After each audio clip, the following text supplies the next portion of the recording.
एक समय की बात है। किसी गांव में सरला नाम की एक बूढ़ी औरत रहती थी। सरला भगवान गणेश जी की बहुत पूजा करती थी। सरला के दो बेटे थे। दोनों ही अपने अपने घर में खुश थे। सरला की बस एक ही इच्छा थी कि उसे मरने से पहले एक बार भगवान गणेश के दर्शन हो जाए। वो इसी भक्ति भाव से गणेश जी से रोज प्रार्थना करती। एक दिन सरला मंदिर में गणेश भगवान के दर्शन कर रही थी। तभी वहाँ एक साधु बाबा आए। उन्होंने सरला को प्रार्थना करते देखा। हे गणेश जी, मुझ पर कृपा करो। मरने से पहले मैं आपके दर्शन करना चाहती हूँ। बस मेरी ये आखिरी इच्छा पूरी कर दो प्रभु। माई, यदि मोक्ष की प्राप्ति करनी है और प्रभु के दर्शन चाहती हो तो तुम्हें उनके नाम से तीर्थ यात्रा करनी चाहिए। भगवान गणेश के सभी मंदिरों के दर्शन करने चाहिए। प्रभु को समर्पित होना पड़ता है, तभी प्रभु की प्राप्ति होती है। बाबा, यदि ऐसा है तो मैं गणेश जी के सभी मंदिरों के दर्शन करने अवश्य जाऊंगी। सरला ने अपने बेटों को तीर्थ यात्रा पर जाने की इच्छा बताई और सरला के बेटों ने उसके तीर्थ यात्रा पर जाने का सारा प्रबंध कर दिया। माँ, ये रही आपकी तीर्थ यात्रा की टिकट। माँ, तुम अकेले सफर कैसे कर पाओगी? हमें से कोई आपके साथ चल देता। नहीं मेरे बच्चों, तुम यहाँ रहकर अपना परिवार और घर गृहस्थी संभालो। माँ जी, आपकी बहुत याद आएगी। माँ जी, जल्दी लौटना, हम आपकी राह देखेंगे। सरला अपने बच्चों से इस प्रकार गले मिलकर गई जैसे वो वापस कभी न लौटने वाली हो।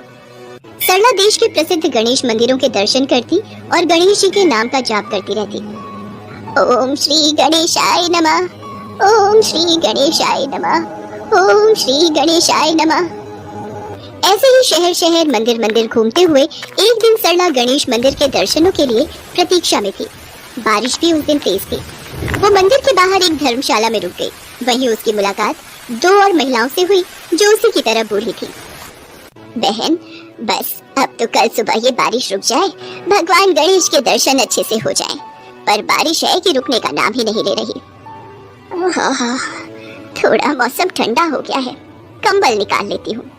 बहन रुको, मैं भी जरा अपनी चादर बैग में से निकाल लूं। देखो, मेरी तीर्थ यात्रा के लिए बेटा बहू ने ओढ़ने की नई चादर खरीद कर दी थी। बड़ी महंगी चादर खरीद कर लाए थे वो।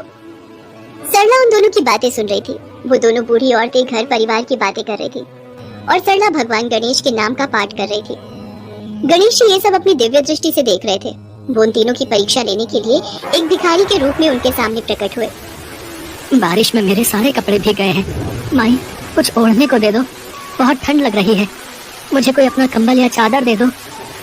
ये भिखारी कहीं मेरा ही कंबल ना मांग ले। गहरी नींद में सोने का नाटक करती हूँ। मेरी चादर बिल्कुल नहीं है।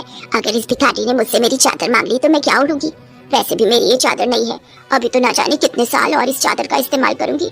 ना ना ना, मैं तो अपनी चादर इस भिखारी को नहीं दूंगी। मैं भी सोने का नाटक करती हूँ, नहीं तो मेरी नई चादर हाथ से छिन जाएगी। सरला ने देखा भिखारी ठंड से ठिठुर रहा है। वो भिखारी से बोली, बाबा चिंता मत करो, मेरे पास ये स्वेटर है, मैं इसे पहन लूंगी। आप मेरा कंबल ले जाओ। वैसे भी मेरा यहाँ आखिरी दिन है, कल की कल देखी जाएगी। ये लो बाबा, कंबल ओढ़ लो। जैसे ही सरला ने साधु को कंबल दिया, साधु रूप में भगवान गणेश उसके सामने प्रकट हो गए। प्रभु, आपके दर्शन करके मैं धन्य हो गई। सरला, मैं तुम्हारी भक्ति से बहुत प्रसन्न हूँ। तुम मेरी परीक्षा में सफल हुई हो। मांगो, तुम्हें क्या चाहिए? मैं तो बस आपके दर्शन करना चाहती थी और मेरी कोई इच्छा नहीं है। मुझे अपने चरणों में स्थान दीजिए प्रभु। सरला ने भगवान गणेश के चरण छुए और उसके प्राण पखेरु उड़ गए। सरला को लेने के लिए स्वर्ग से विमान आया, जिसमें उसकी आत्मा भगवान गणेश के साथ स्वर्ग लोक चली गई। अगले दिन उन दोनों औरतों ने सरला को जगाने की बहुत कोशिश की, पर सरला तो प्रभु गणेश में विलीन हो चुकी थी। उसका नश्वर शरीर ही धरती पर रह गया था। उसकी आत्मा को मोक्ष मिल गया था।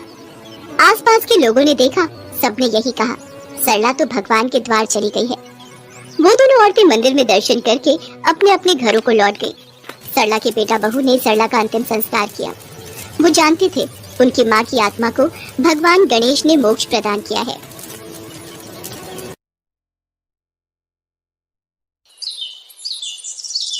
एक बार गणेश जी ने पृथ्वी के मनुष्यों की परीक्षा लेने का विचार किया और वो माँ पार्वती के पास गए और बोले, माता, मैं पृथ्वी पर भ्रमण करने जाना चाहता हूँ और पृथ्वी वासियों की परीक्षा लेना चाहता हूँ। ठीक है पुत्र गणेश, जैसा तुम उचित समझो। पृथ्वी भ्रमण के लिए मैं एक बालक का रूप ले लेता हूँ। बाल गणेश को तो लीला धरनी थी, इसलिए उन्होंने एक बालक का रूप बना लिया और अपने एक हाथ में चम्मच में दूध ले लिया और दूसरे हाथ में एक चुटकी चावल ले लिए और गली गली घूमने लगे। वो साथ ही साथ आवाज लगाते चले जा रहे थे। मेरे पास ये दूध और चावल है, क्या कोई मेरे लिए इस सामग्री की खीर बना देगा? कोई भी बाल गणेश पर ध्यान नहीं दे रहा था, बल्कि लोग उन पर हंस रहे थे। अरे कोई नासमझ बालक दिखाई पड़ता है। हाँ भैया, तभी तो ये चम्मच में दूध और चुटकी चावल लिए घूम रहा है। भला इसकी खीर कैसे बनेगी? गणेश बाल रूप में लगातार एक गांव के बाद दूसरे गांव में इसी तरह चक्कर लगाते हुए पुकारते जा रहे थे, पर कोई खीर बनाने के लिए तैयार नहीं था। सुबह से शाम हो गई, गणेश जी लगातार घूमते रहे। अरे मेरी खीर तो कोई भी बनाने को तैयार नहीं, अब क्या करूं? तभी वहाँ एक बुढ़िया अपनी झोपड़ी के बाहर बैठी हुई थी। गणेश जी वहाँ से पुकारते हुए निकले। कोई मेरी खीर बना दे, कोई तो मेरी खीर बना दे, मेरे पास ये दूध और चावल है। बुढ़िया बहुत कोमल हृदय वाली स्त्री थी। उसने गणेश जी से कहा, बेटा ला, इधर ला खीर का सामान, मैं तेरी खीर बना देती हूँ। माई, अपने घर में से दूध और चावल लेने के लिए बर्तन ले आओ। ठीक है बेटा, रुक, मैं अभी बर्तन लेकर आई। बुढ़िया एक कटोरी लेकर जब झोपड़ी के बाहर आई तो गणेश जी ने कहा, माई ये बर्तन छोटा है, अपने घर का सबसे बड़ा बर्तन लेके आओ। बेटा बड़ा बर्तन क्या करेगा, जरा से तो दूध और चावल है। अच्छा रुक, लाती हूँ। बुढ़िया को थोड़ी झुंझलाहट हुई, पर उसने कहा, चलो बच्चे का मन रख लेती हूँ। और अंदर जाकर वो अपने घर का सबसे बड़ा पतीला लेकर बाहर आई। गणेश जी ने चम्मच से दूध पतीले में उड़ेलना शुरू किया। तब बुढ़िया के आश्चर्य की सीमा न रही। ये क्या चमत्कार है प्रभु, कुछ समझ नहीं आ रहा। बुढ़िया ने जब देखा दूध से पूरा पतीला भर गया है, एक के बाद एक वो सारे बर्तन झोपड़ी से बाहर लाती गई और उसमें गणेश जी दूध भरते चले गए। इस तरह से घर के सारे बर्तन दूध से लबालब भर गए। इसके पश्चात गणेश जी बुढ़िया से बोले, माई मैं स्नान करके आता हूँ, तब तक तुम खीर बना लो, मैं वापस आकर खाऊंगा। बेटा इतना सारा दूध और ढेर सारे चावल, भला मैं इतनी सारी खीर का क्या करूंगी? माई आज तुम सारे गांव को दावत दे दो, मैं चाहता हूँ तुम्हारे हाथ की खीर का स्वाद पूरा गांव चखे। ठीक है बेटा, मैं गांव वालों को न्योता दे देती हूँ। बुढ़िया ने बड़े प्यार से मन लगाकर खीर बनाई। खीर की भीनी भीनी मीठी मीठी खुशबू चारों दिशाओं में फैल गई। खीर बनाने के बाद वो हर घर में जाकर खीर खाने का न्योता देने लगी। आज मेरे घर खीर का प्रसाद बनेगा, आप सब चखने जरूर आना। अम्मा तुम इतने लोगों को खीर कैसे खिलाओगी, कुछ समझ में नहीं आ रहा। ठीक है अम्मा, हम आ जाएंगे। लोग बुढ़िया पर हंस रहे थे। बुढ़िया के घर में खाने को दाना नहीं और ये सारे गांव को खीर खिलाने की दावत दे रही है। चलो चलकर देखते हैं भाई, कौन सी खीर बुढ़िया माई खिलाने वाली है। चलो चलो। धीरे धीरे लोगों की भीड़ बढ़ने लगी। लोग खीर की खुशबू से खींचे चले आ रहे थे। सारा गांव बुढ़िया के घर में इकट्ठा हो गया। जब बुढ़िया की बहू सुमन को दावत की बात मालूम हुई, तब वो बुढ़िया के पास वापस आने से पहले ही वहां पहुंच गई। उसने खीर से भरे पतीलों को जब देखा तो उसके मुंह में पानी आ गया। ये माँ जी ने इतनी सारी खीर आखिर बनाई कैसे?